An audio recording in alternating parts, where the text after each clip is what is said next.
of the media know that we're not about to ask you about a losing streak or anything like that. Does it feel good? Yeah, you just kind of did though, right? You did, but you didn't. No, yeah, feels good coming off a win. I feel like I have some momentum, and yeah, and also a quick turnaround, which feels great. Was that something you pushed for? Because there's been some big gaps in your fighting. Was that something you said I gotta keep momentum going? For sure, definitely. Like coming out of the last one, I felt healthy. Was ready to get right back into camp. Hit the ground running. As far as preparation, and it worked out well. Nice. How about the Fight Island? I mean, was that something that you would you have rather be in Vegas? I guess it seems like a heck of a lot easier. Do you like this adventure? No, I like it for sure. I mean, coming out to an exotic place and getting to fight, and it's a lot of fun. Very cool. And obviously, you fought the biggest names, man. You've been around, but Matt Brown, it's a fight that should have happened a long time ago, right? But it's a fight that I think the fans immediately get excited about. Do you get excited about certain names, certain matchups over others? Yeah. I don't know. Everybody is a different puzzle. Everybody's like, something, a different type of challenge. And I like, I like the challenge of fighting a guy like Matt for sure. Would you consider yourself like a fan of his, so to speak? I mean, he's been in some amazing fights. Yeah, absolutely. Like a guy that fights like that for sure. No definitely. Network television, does that do anything for you? I mean, does that get you excited at all? Or I mean, I know you've been doing this a long time, but does that get you excited? No, I mean, like I hadn't really even thought about it too much.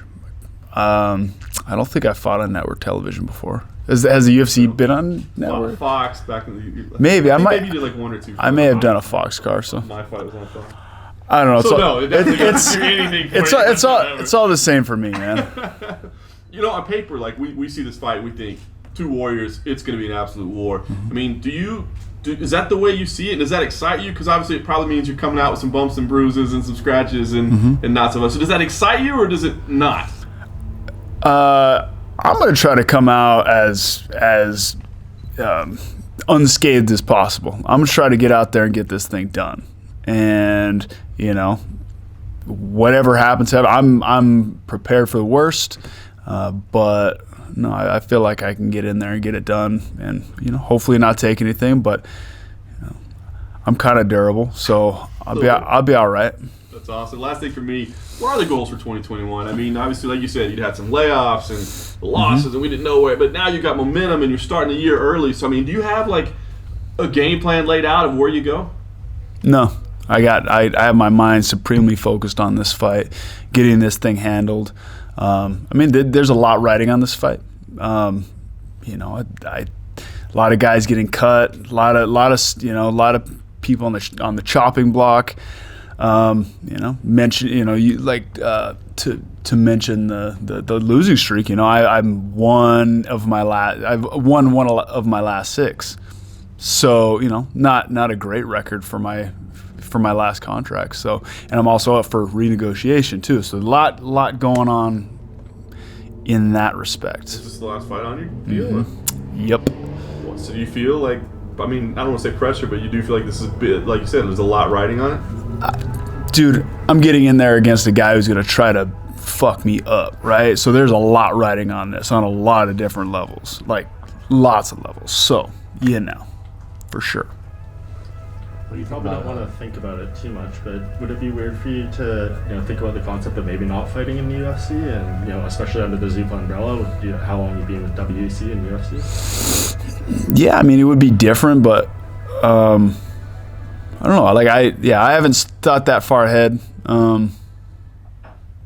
Just kind of taking it like a step at a time, and I got plenty to think about right now without all that. What do you think about a limited number of fans being allowed, so fighting in front of fans again? It seems cool. Like I don't know. I kind of liked not really having too many people, but I don't know. I don't know. Matt was in here earlier, and he said pretty much before every single fight he retires, like at some point in camp, he just doesn't want to go through the camp anymore. Have you ever had those thoughts? Yeah. Sorry. My bad. Yeah. I definitely have. At different points in my career, I've like, especially fight week. Not anymore. It's been a while since I've been like, consumed by anxiety. Like, why the hell am I even doing this? But there's been times in my career, and this was years ago, where I'm like, God damn it, this is so unpleasant to like just dealing with the nerves of fight week. Matt said he's also been thinking a lot about like health down the road lately. Is that something that you're also thinking about a lot, like at this point in your career? I have for years. It's something that I've thought about for a long time. And I mean, if we're realistic about what it is we're doing, you have to, right? Like, like we have. I mean, he's, we're. Maybe me and him are old for fighters, him and I, but like as people, we're not that old, like for humans. So we still got a little bit of time, left on this earth that we gotta, function and, hopefully have lots of goals and cool shit to do in the next, the next, 40, 50 years. Do you take precautions in training to sort of, you can't stop it from happening, but to just sort of hold it back a bit better? Like, do you spar heavy still, or do you try and stay away from that stuff? I've sparred plenty heavy for a really long time, and so no, I don't. I spar with guys that I trust and that are that kind of care about, like they're there for me and not for them. And like, you get a guy who is there for them, or you get a young guy who just wants to go out there and take your head off because it's a feather in his cap. That's not a smart move, for longevity, or even, I mean, you could be out of a fight and it costs you a lot of money. Matt was saying something that in MMA that could help change sort of fighters getting busted up too much is coaches getting better and looking out for their fighters. Sure. Would you agree? Oh, absolutely. I think that hard sparring needs to be monitored by coaches. I think that's definitely a good idea. He was. I asked him to share a story about one example of terrible coaching, and he said there was a time where every round he would spar, if it looked like he was winning, the guy would just change the fighter to a fresh guy in the middle of the round. Have you ever experienced anything like that, or do you know of anyone who's had just terrible coaching advice? No, I would say that it's more, sometimes coaches don't speak up when your fighter is, you're in charge of your fighter, right? And it doesn't matter, like, ego's out the window. It doesn't matter if you're trying to get your fighter to the fight, as unscathed as possible. And sometimes I've seen coaches not speak up and let their guy get smashed, and that doesn't really do anybody any good. Matt said he feels like he's going to run through you and that your skills aren't comparable to his. How do you feel about your skills compared to his?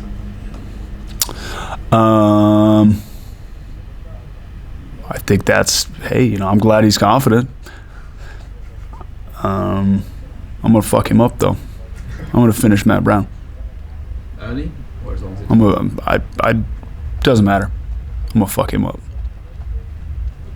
I think you've had a very sort of decorated career in terms of some of the names that you fought along the way.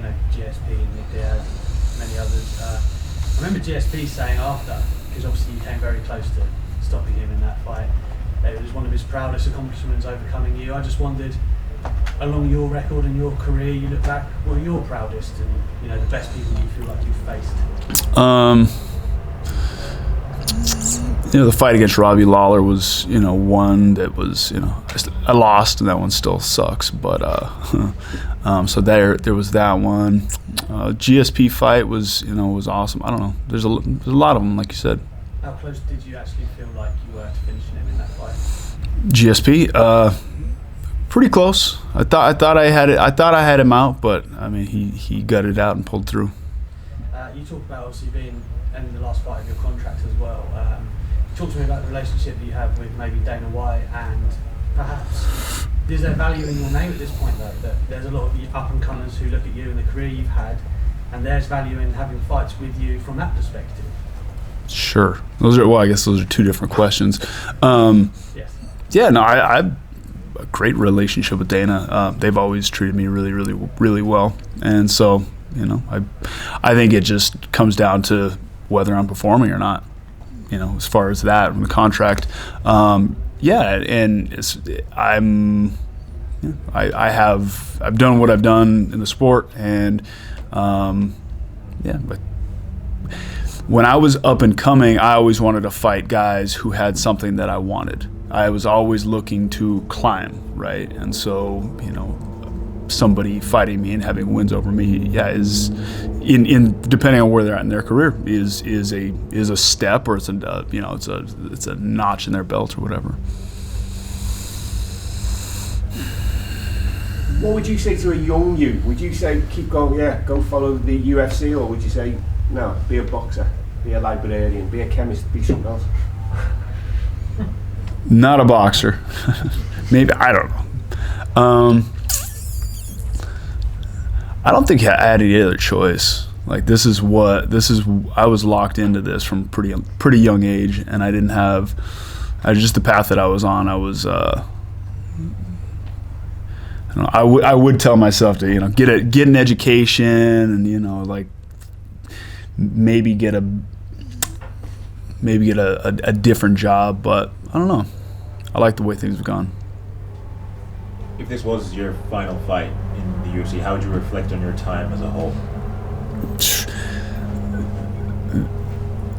The whole journey has been absolutely incredible. Like, I never expected, when I first started out, this wasn't a sport. This wasn't like a thing anywhere near what it is today. So, I was just having fun. I got to fight, I got to spar, I did it because I loved it, and it's, I've got to travel the world and, do my thing and have a career and, make money and make this my job. I mean, it's been amazing. Met all kinds of cool people, had a bunch of great experiences. It's been awesome.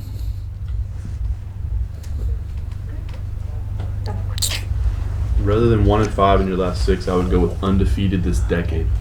Oh, there you go. I like that.